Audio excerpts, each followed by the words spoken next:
Bom, olá, meu nome é Bianca, sou doutora em Química Orgânica e hoje eu vim explicar um exercício que é o seguinte. O primeiro deles é a caracterização de fenóis. Então, hoje a gente vai falar sobre complexação, tá, de compostos orgânicos com metais, especificamente o ferro. Então, a primeira delas é o teste com cloreto férrico, que fala o seguinte, que os fenóis, quando estão em contato com o ferro, ele forma complexos com esse ferro, e o complexo ele tem coloração que varia entre azul e vermelho. Bom, então primeiro eu propus aqui o teste com cloreto férrico em meio ácido. Esse meio ácido aqui, ele pode ser só para informar que, na verdade, nós vamos ter a produção de ácido no meio.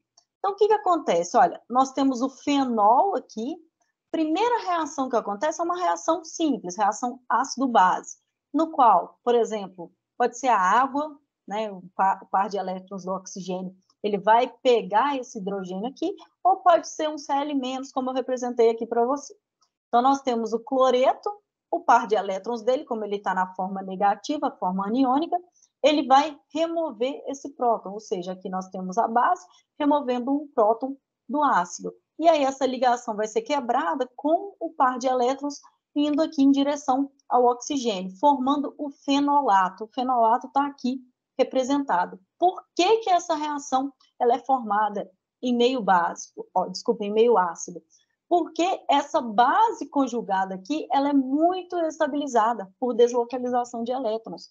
Porque aqui, o par de elétrons do oxigênio, ele pode vir para cá, fazendo com que o anel aromático ele tenha essas ligações conjugadas, elas alternando, né, entre duplas e simples. Então, nós temos uma estabilidade muito grande. E aqui eu coloquei 3 fenóis, porque o exercício mostrou que são os 3 fenóis, mostrando que a complexação do ferro ela vai dar com 3 íons fenolato. E aí, a gente vai formar um ligante monodentado. O que significa isso? Que esse ligante, ele tem um par de elétrons disponível aqui, um par de elétrons a mais, disponível para poder complexar com o ferro. E aí nós temos uma informação que é a seguinte, nós temos o ferro complexado com a água, formando um hidróxido complexo com uma carga 3+, só que complexos eles são, na maioria das vezes, mais favoráveis do que a complexação com água. Então, se eu tiver no meio o fenolato, por exemplo, e a água, o fenolato ele vai tender a complexar com o ferro, expulsando essa água. Então, o que vai acontecer? Bom, está aqui representado, né?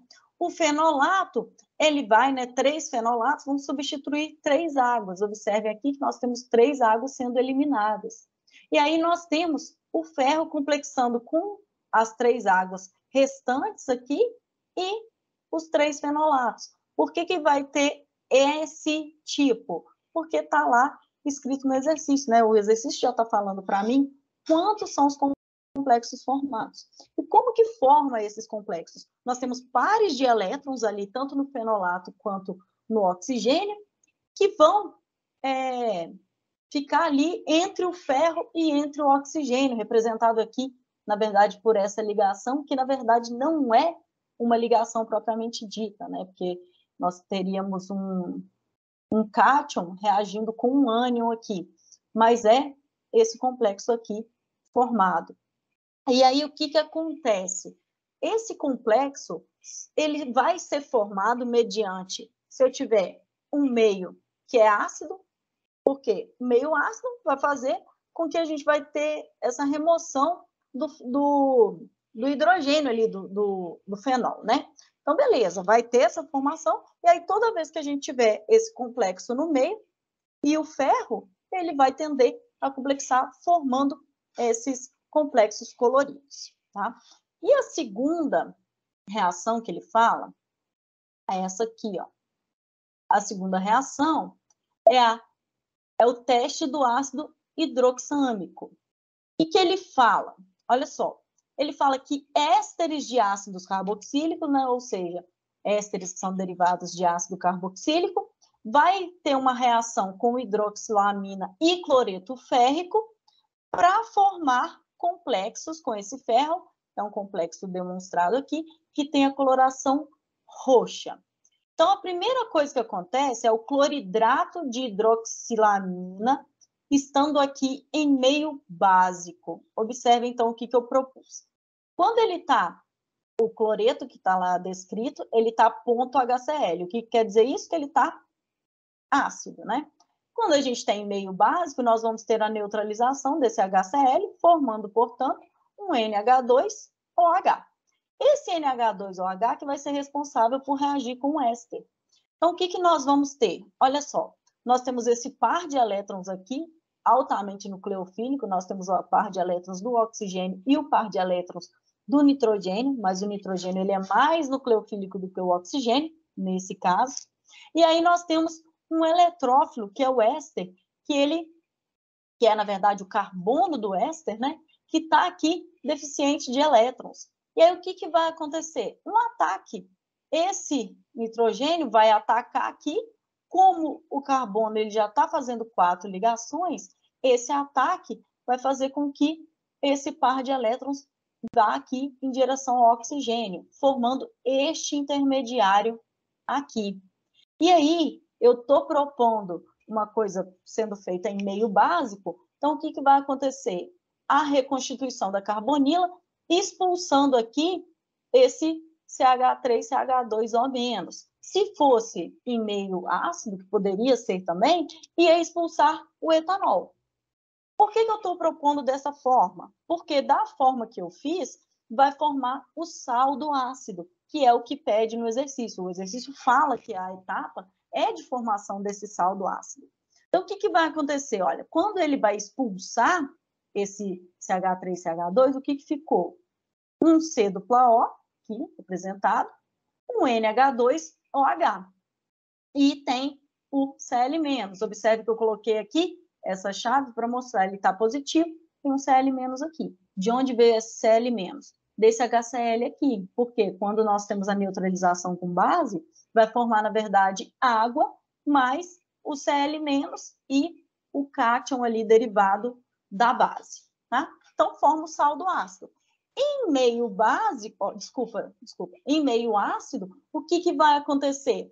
Esse Cl- ele pode pegar esse hidrogênio saindo aqui na forma de HCl, formando o ácido hidroxâmico. Esse ácido hidroxâmico é ele que vai complexar com ferro. E aí nós vamos ter a reação de cloreto de ferro em meio ácido para formar o complexo de ferro. Então, o que acontece? Quando nós temos esse ácido de Lewis, que é o FeCl3, na presença de um ácido, ele vai ser decomposto. E aí nós temos o ácido hidroxâmico, como o próprio nome já diz, ele é ácido. E aí, o que vai acontecer? Esse Cl- vai pegar esse hidrogênio, fazendo com que essa ligação seja rompida, passando o par de elétrons aqui para o oxigênio. Aqui embaixo, eu desenhei a base nitrogenada correspondente. O que acontece? Essa base nitrogenada, essa base conjugada, ela é muito estável porque ela tem deslocalização de elétrons, né, chamada de ressonância. O que acontece aqui? Ó? O par de elétrons do oxigênio ele pode vir para cá, esse par de elétrons do nitrogênio vem para cá, e esse par de elétrons da dupla ligação, ele vem para cá, ou seja, formando essa outra estrutura aqui. Quando a gente tem bases conjugadas que são estabilizadas por ressonância, elas são muito estáveis. Ou seja, tem o meio que favorece a formação dessa base, ela vai ser formada. E aí eu tenho ferro no meio, eu formei um ligante monodentado. Ou seja, quando eu faço essa base, né, como eu formo essa base, o que acontece? Estando o ferro ali no meio, ele vai se complexar, da mesma forma que aconteceu no exercício anterior.